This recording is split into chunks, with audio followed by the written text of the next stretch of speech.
ఈరోజు ఆర్టీసీ డ్రైవర్లు బంద్ చేశారనుకోండి, ప్రైవేట్ వాళ్ళని పెట్టుకుని నడిపించుకోవచ్చు. అదే అందులో వెళ్ళే ప్రజల ప్రాణాలు పోతే ఇంకో ఆల్టర్నేట్ తీసుకొస్తారా? నా క్వశ్చన్ ఒకటే, ఆల్టర్నేట్ డ్రైవర్లోనే కాదు సేఫ్టీలో కూడా ఉండాలి. రోజు నడిపించేటువంటి డ్రైవర్లు ఈరోజు సమ్మెకి దిగారని చెప్పి ప్రైవేట్ డ్రైవర్లతోని ఆర్టీసీ బస్సులను బయటికి తీస్తే కరీంనగర్లో ఒక ఘోర రోడ్డు ప్రమాదం జరిగింది. అతివేగంగా వెళ్ళి లారీని ఢీకొట్టింది ఓ ఆర్టీసీ బస్సు. పూర్తిగా ఆ బస్సు ముందు భాగం ధ్వంసమైపోయింది. 5గురికి చాలా తీవ్రంగా గాయాలయ్యాయి. ఆసుపత్రికి కూడా తరలించారు.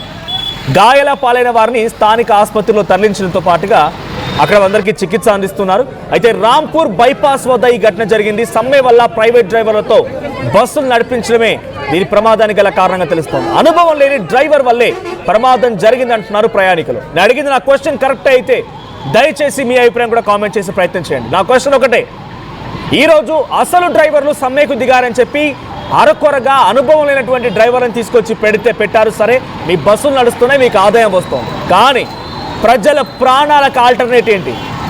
ప్రజలకు మీరు ఇచ్చే సేఫ్టీలో ఆల్టర్నేట్ ఏంటి? డ్రైవర్లు లేరని చెప్పి కొత్త డ్రైవర్ని పట్టుకొచ్చి పెట్టారు, మీకు ఆల్టర్నేట్ సోర్స్ దొరికింది. కానీ ఈ డ్రైవర్ అనుభవం లేని డ్రైవర్, ఆ అనుభవం లేని డ్రైవర్ నడిపేటువంటి బస్సులో పబ్లిక్ సేఫ్టీకి ఆల్టర్నేట్ ఏంటి? డైరెక్ట్గా వెళ్ళిపోయి లారీకి ఢీకొట్టిందట ఆ బస్సు.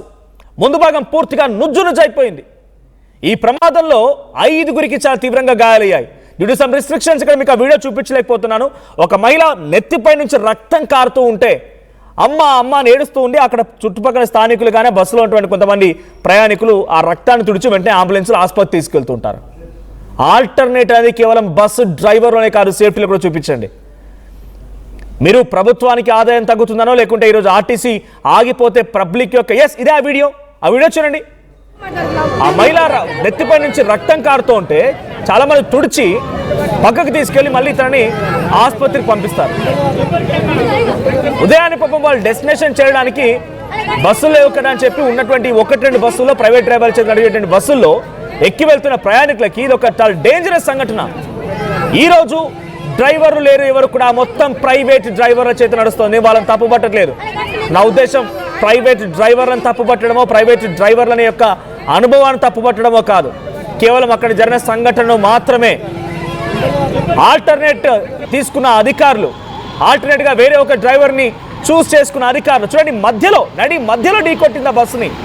ఆ బస్సు వెళ్ళిపోయి ఆ లారీ మధ్యలో ఢీకొట్టింది. అంటే ఇక్కడే అద్దం పడుతోంది. అక్కడ ఆ డ్రైవర్ యొక్క నిర్లక్ష్యం, డ్రైవర్ యొక్క పనితనం అనేది. మధ్యలో ఆ లారీని వెనకాల భాగంలో